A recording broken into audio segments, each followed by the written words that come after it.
Well, we all hopefully can get the T-shirt when this meeting is over. We'll get T-shirts that says, "I survived the gospel meeting of 2025." And wear it with pride. It's good to be together tonight. I am sorry about the weather.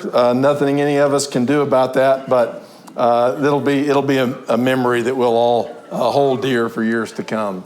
And I really am grateful for your perseverance in coming out and being here tonight, taking a risk to be here. And I know that many of you with small children, gospel meeting weeks are particularly difficult. They don't quite get as much sleep as they're accustomed to. And with the weather being what it is, maybe up sometimes during the nights, I know it's a really a challenging thing at times, but I really appreciate your diligence and your determination to be here. And I hope that the things that we're talking about are edifying and building up your faith. You've certainly encouraged mine. You know, being a Christian means following Jesus, and when we follow Jesus, he leads us into places that we really could never have imagined going. I don't know when Rick Lanning was a little boy if he ever imagined that he would travel to China, who knows how many times, and be in who knows how many awkward situations. If you've never traveled abroad, and especially to the Far East, you don't know the meaning of awkward until you find yourself in some situations that you're like, they don't do it this way back home. And you learn how to follow Jesus in all of those kinds of places. And that's nothing new. When we look in the Gospels, when we look at Jesus as he went about doing his work of ministry, and the disciples following along, trying to learn from their master, we see him leading them into many awkward situations, and they just had to learn how to become comfortable being uncomfortable. And that's actually a really good discipline for all of us. But that's exactly where we find ourselves, I think, when we put this question before us. Where would you place yourself on this scale, if you will? Would you place yourself as more of a truth person, or would you place yourself as more of a grace person? Am I getting, truth person or a grace person? Or maybe even in your family. Is your family more of a truth family or a grace family? Or your congregation here at Broadmoor, is it more of a truth church or is it a grace church?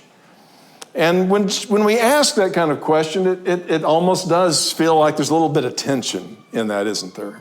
It's like, well, I don't know exactly how to answer that question, and I feel a tension sometimes in my life between things like grace and truth. And there's a human tendency to think in either or categories, right? To put everything in binary categories. It's this or it's that. But the reality is that we all know that truth without grace leads to legalism.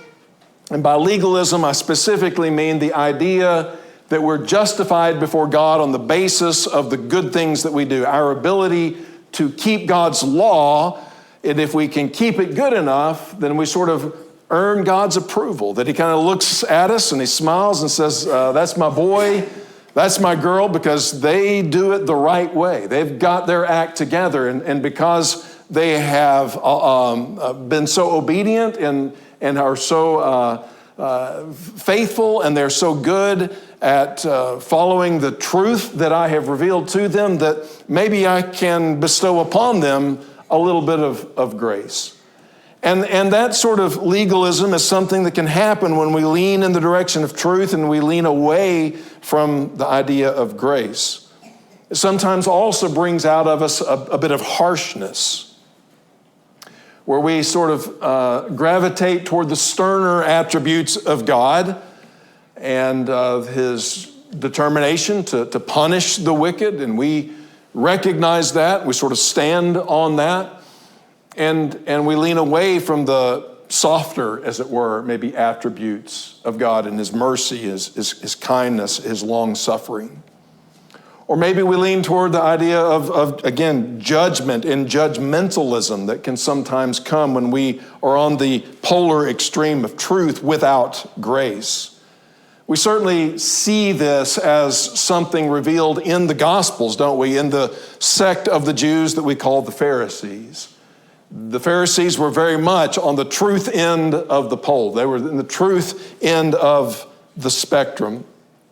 And they were known for enforcing the rules and to do so without mercy. And it seems that led them to a number of rather undesirable characteristics or qualities in their treatment of people.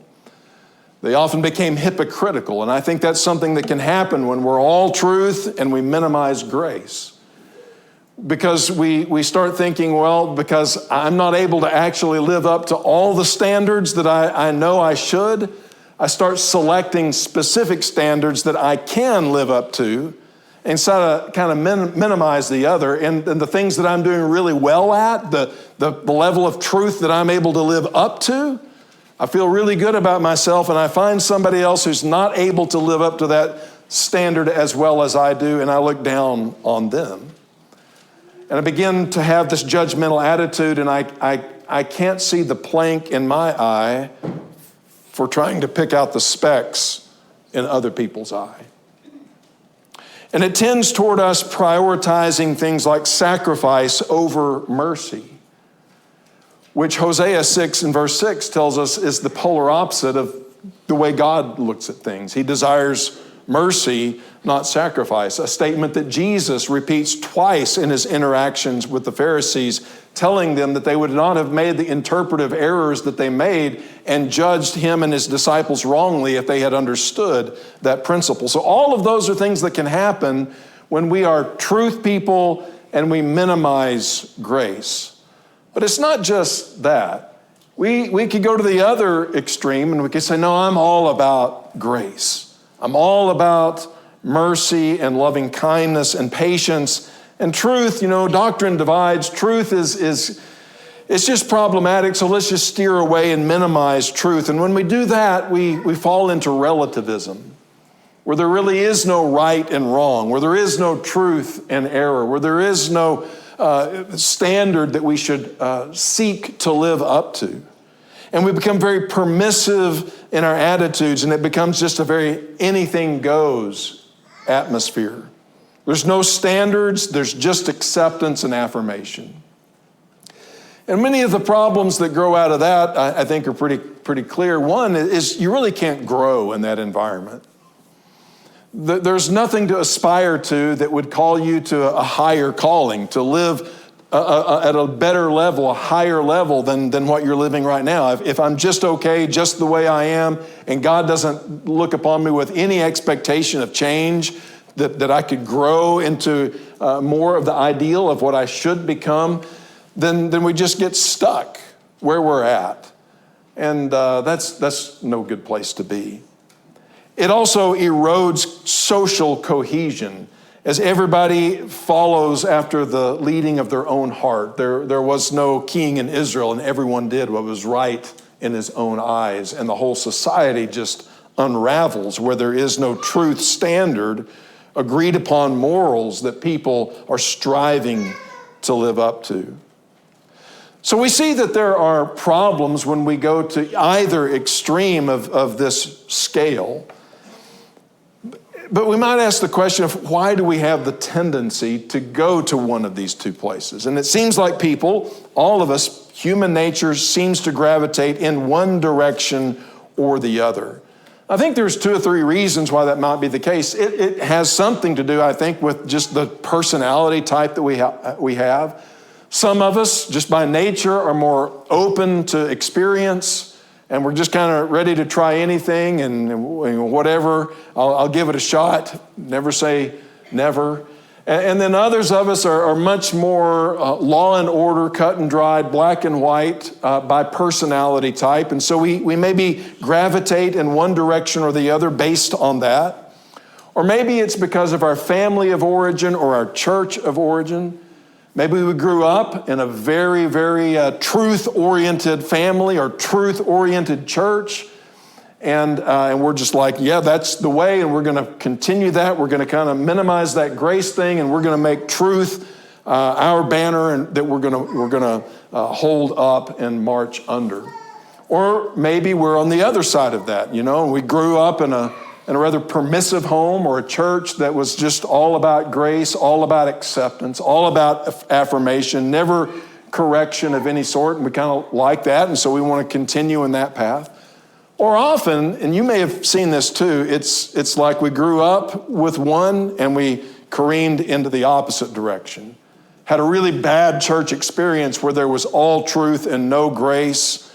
And man, I finally have gotten free of that, deconstructed from that, and I'm all the way over here and it's all grace now. Or maybe we grew up in that place where it was all grace and we just there's no character transformation, there's no expectation, there's no higher calling in this area. And so we jumped over to the other extreme and it's all truth for us now. But for whatever reason, we tend to go in these extremes and opposite directions. And another thing that we might be tempted to do as the people of God is to think that the solution, therefore, is found by splitting the difference. By neither being a truth or a grace person, but kind of find that golden mean, that middle ground, and split the difference between grace and truth.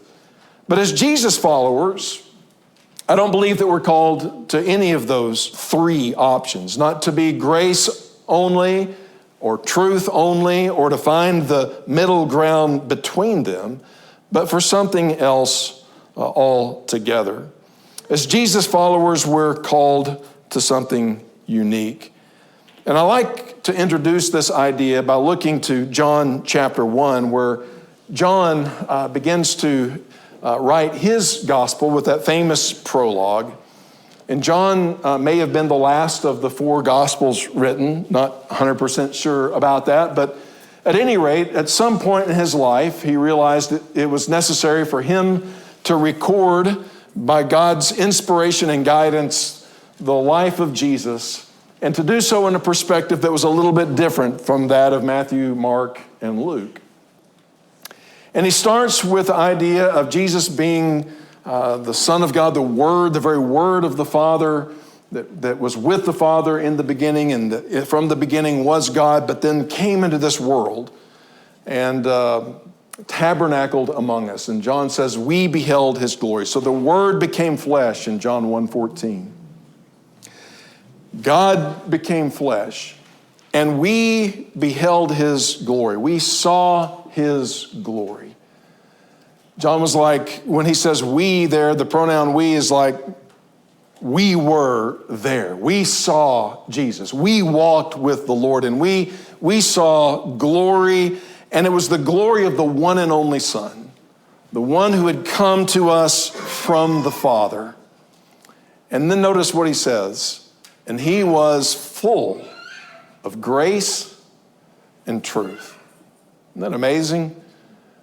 It's like when we saw Jesus, we saw God's glory revealed to us, the eternal God made flesh and tangible to us. And I'm telling you, what we saw was glorious beyond imagining, but he was full of grace and truth. Not half grace and half truth, not sort of the middle line in between the two, but Jesus was full to the brim of both.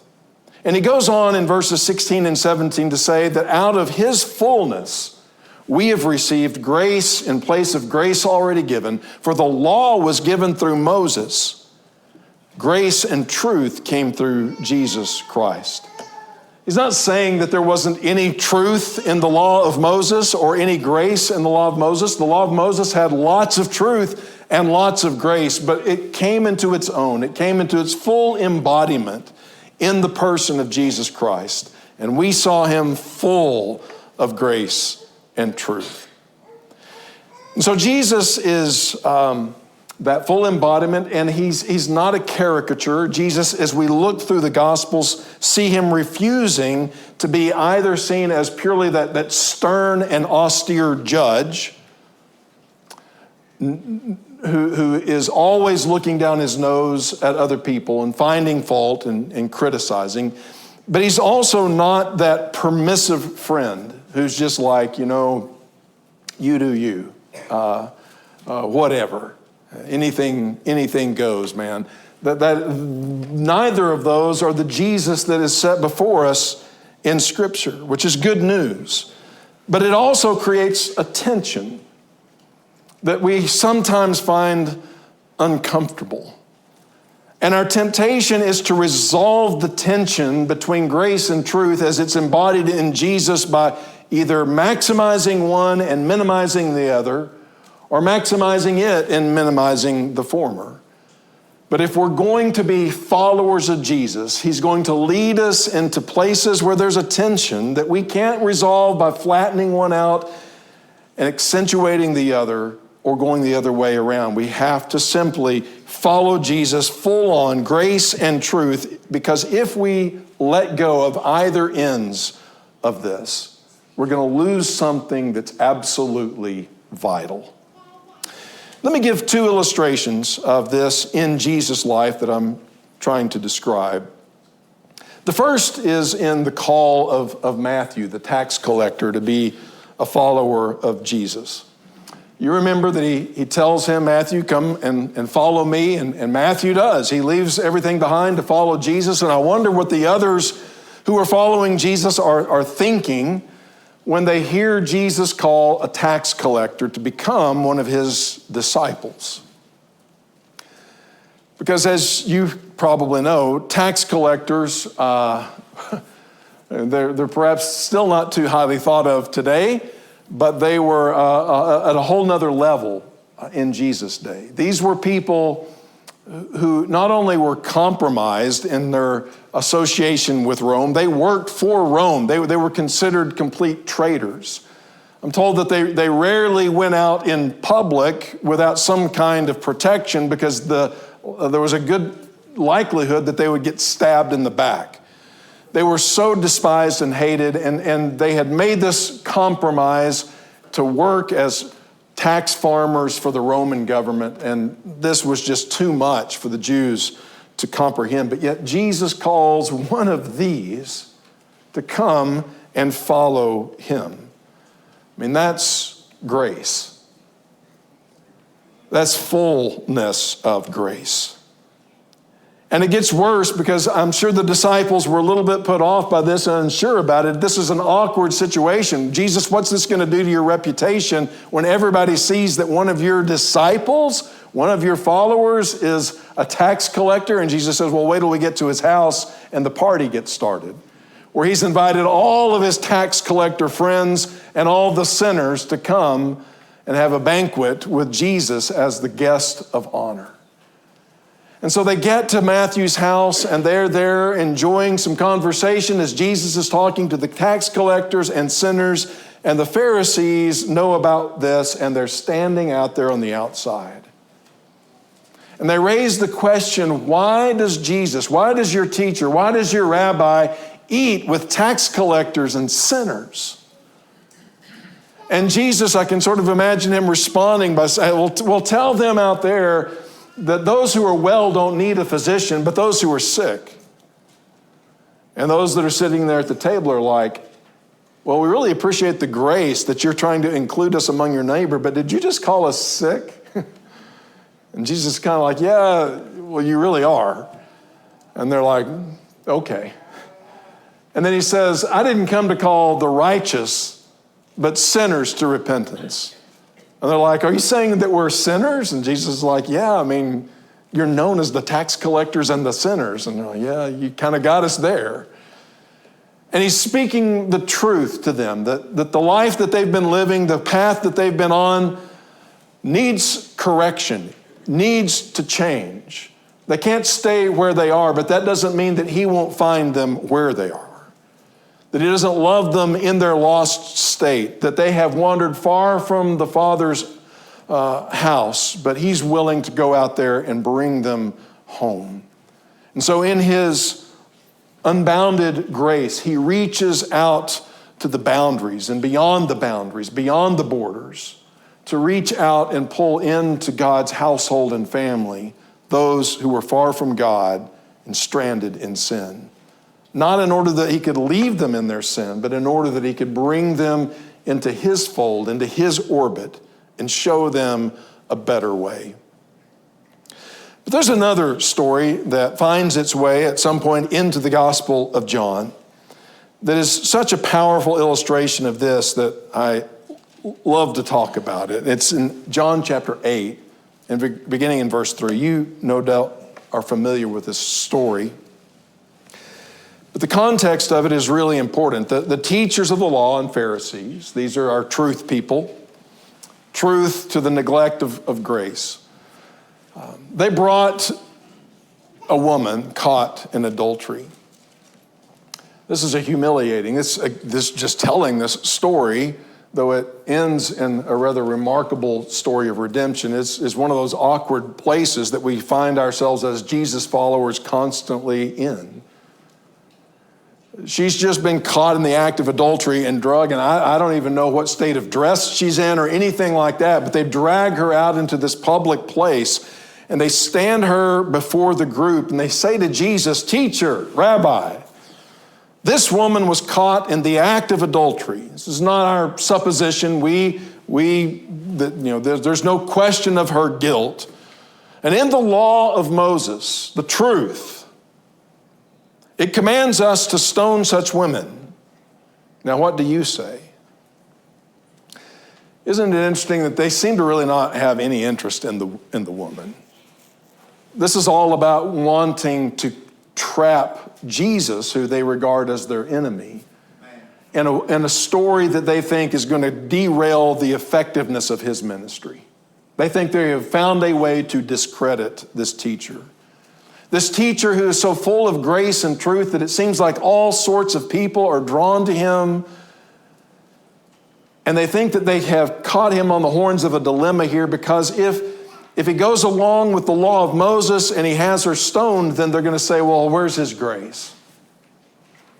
And if he just sets her free and says, just ignore the law of Moses, then how can he, as a teacher of the law, be looked to as someone who is concerned about truth? And so they feel like they've got him trapped, and she's just the necessary equipment in order to get him caught up in the gears of their machinations. And so here is the situation. Now, I do think it's interesting, and it's true that the law of Moses was very stern in its sanctions against adultery, and death was the penalty for adultery for women. And for who else? For men. And if they caught her in the very act, it's kind of interesting that she's the only one that they've brought before Jesus, isn't it? But they ask him the question, Jesus, what do you say about this situation? And it says very explicitly in verse 6 that they were using this question as a trap in order to have a basis for accusing him. But Jesus bent down and started to write on the ground with his finger. I find that a fascinating question, and scholars through the years have found that a fascinating question. And there's endless amounts of ink that have been spilled about what did Jesus write on the ground. We don't know. To make it, I don't have a hard, fast opinion about that. But when I preached this a while back, Jarrett, who many of you know, made the point. He said, I'd never thought about this before, but one thing I noticed as you read that was that when the woman is standing there before Jesus, and no doubt everybody is just staring her down, that when Jesus stooped to the ground and began to write on the dirt, where did everybody's eyes go? Off of the woman and onto Jesus as he writes whatever he's writing in the dirt. At any rate, when he does this, they keep on questioning him. Give us an answer. And finally, he straightens up and he says, let anyone among you who is without sin be the first one to stone her. Any one of you men who have never committed adultery, cast the first stone. Who've never committed adultery in your heart. Any one of you who have never lusted after a woman, you go ahead and be the one to pick up a stone and cast at her. And again, he stoops down and writes on the ground. And at this, those who heard began to go away, one at a time, the older ones first, until only Jesus was left with the woman still standing there. It's an amazing rescue that Jesus performs with this woman. But what happens next is certainly the clincher. He straightens up and asked her, "Woman, where are they? Has no one condemned you?" "No one, sir," she said. "Then neither do I condemn you," Jesus declared. Do you see what we're talking about? Do you see what John says we beheld? We saw a glory. We saw the glory of the one and only begotten of the Father walk and live among us. And what we saw was just full of grace and truth. And right here we see Jesus full of grace. A woman covered in shame. A woman filled with fear. A woman who was guilty and stood condemned. And yet Jesus finds a way to show her mercy and grace, to show her forgiveness, to relieve her of the condemnation that was hanging over her head, full of grace. And yet when it's all over, Jesus says, and it's just the two of them standing alone, I don't condemn you either. Go and keep on keeping on. Keep on doing what you're doing. Don't let anybody tell you that you're wrong. Just, those bunch of prudes, you just live the life that's the right life for you. No, that's not what he says. Neither do I condemn you. Now go and leave your life of sin. There's great grace here, and this grace for you is a fresh start. It's a new beginning. And you can leave behind the life that you had before, and in my forgiveness and in the no condemnation that is there for those who are in Christ Jesus, you can begin anew. You can have a new kind of life and leave behind the sin in your life. And this is the same message that's true for you and I tonight. Jesus is full of grace and truth, not only for her, not only for Matthew and Levi, but he's full of grace and truth for you and me.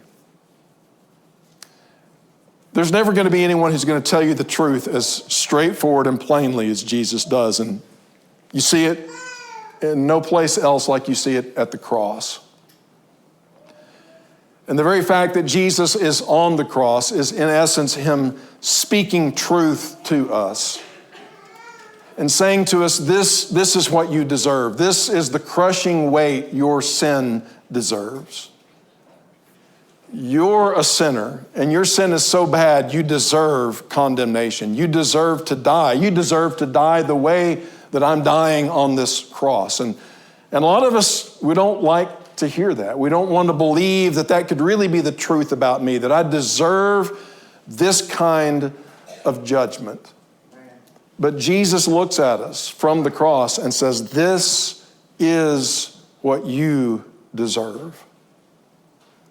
This is what your life of sin has brought upon you, and that's the truth. And one of the things the gospel does is force us to come to terms with the reality of our sin. The gospel does not cover over, look the other way, pretend, we're really not that bad. It's like it's bad, and in reality it's a whole lot worse than you think it is. And yet the same one who is telling us how great is our sin is the one who says, but I love you so much. And my grace is so great that I'm willing to die in your place. And we can receive from Jesus the truth that we need to hear about our own self-deception, our own lying, our own lust, our own envy and pride, and all of the things that destroy the souls of men and women. We have a capacity now to hear what's being said, the truth that we need to hear, because it's spoken from the one who loves us like no one has ever loved us. Because it comes with a voice of grace that gives us the power to begin anew. There's a conceptual framework that I like to use to think about how we can apply the concepts of grace and truth. In the Old Testament, as I mentioned before, in Moses, we have the law, and it contained grace and truth, not to the extent of what we find in Jesus. But in the Old Testament, we have the 10 Commandments, the rules for living, the right way to live our lives. And it's a good law, actually. I mean, it's something that will help us individually, and it's the necessary foundation for a culture to function well, for society to function well. But the law all by itself will always condemn. And if it's just the law, then we are helpless and we are hopeless before it. But even in the giving of that Old Testament law, do you remember the prologue of the law? He says, I am the God who brought you out of the house of bondage. I'm the God who delivered you from slavery in Egypt. I'm your merciful, redeeming, loving God. And as a result of the redemption that I have brought to you, bringing you out of the house of bondage, here's the way that you need to live your life going forward. Even there, we see that there was law under grace, and the two worked together, not against each other. And I noticed that when those tablets of law were then kept to be housed in the Ark of the Covenant in the tabernacle, they were placed there under the mercy seat. And I like to use that as a reminder that the law of God needs to be received in the context of grace, in the context of mercy. And that again, the two are not against each other, but that they work together. And if we receive the law in the context of grace, it leads us into a better life, not something that simply crushes us under its weight. And the same thing is true in the New Testament. Jesus came to rescue us from the penalty of sin and call us into a life of truth and of goodness and of beauty. In Titus chapter 2, and beginning in verse 11, he says this, the grace of God has been revealed, bringing salvation to all people. When was God's grace revealed? Well, we saw already that it was revealed a little bit in the law of Moses, but it was delivered in full blazing glory in Jesus Christ. The grace of God revealed to us in Jesus Christ has brought salvation to all people. And what does it do? It doesn't leave us where it finds us, but he says it teaches us. The grace of God teaches us to turn from godless living and sinful pleasures, and we should live that we should live in this evil world with wisdom, righteousness, and devotion to God, while we look forward with hope to the wonderful day when the glory of our great God and Savior Jesus Christ will be revealed. He gave his life to free us from every kind of sin, to cleanse us and make us his very own people, totally committed to good deeds. You see, grace and truth are not opposed to each other. God's grace and his truth work together to transform us into the kind of people that God always had in mind when he created humanity to begin with. It's a beautiful, beautiful story. And so, grace isn't permission to sin. It's the power to forsake it. And truth isn't a weapon that we are to use to condemn. It's a guide to life under grace. And this is good news for you and for me today. Because Jesus doesn't come to us and say, if you sin no more, I won't condemn you. But he comes to us tonight and he says, I do not condemn you. I died to set you free. My heart is for you, and my grace is sufficient, and my forgiveness is abundant. And I'm inviting you to come to me. And as you come to me, I will strengthen you and lead you in a way that you can live higher and better than you ever imagined before. And so my grace isn't to condemn, it doesn't condemn, but it gives you the path to life evermore. So what about us tonight? Are we grace people? Are we truth people? Well, we should be Jesus people. And if we're trying to follow our Master, spend time with him, become like him, and do as he did, then we'll be a people who have received his grace and are following him in the paths of righteousness. And we're going to then look upon others through the lens of grace and with words of truth that can be used to build them up and help them to progress. And so let's not be truth people or grace people, but let's be full of grace and of truth, of love and truth. As Paul says in Ephesians 4, speaking the truth in love, we can build each other up into the fullness of the stature of Christ. If you're not a Christian tonight, then we want to once again encourage you to come to this Jesus, to come to not a caricature of Jesus, not the Jesus who loves you just as you are and wants to leave you just as you are, but the Jesus who loves you where you are, wherever you are. However far you've wandered from God and however stranded in sin you feel, Jesus loves you right there. And he's loving you too much to leave you there. He wants to forgive you, and he wants to lead you in a better path.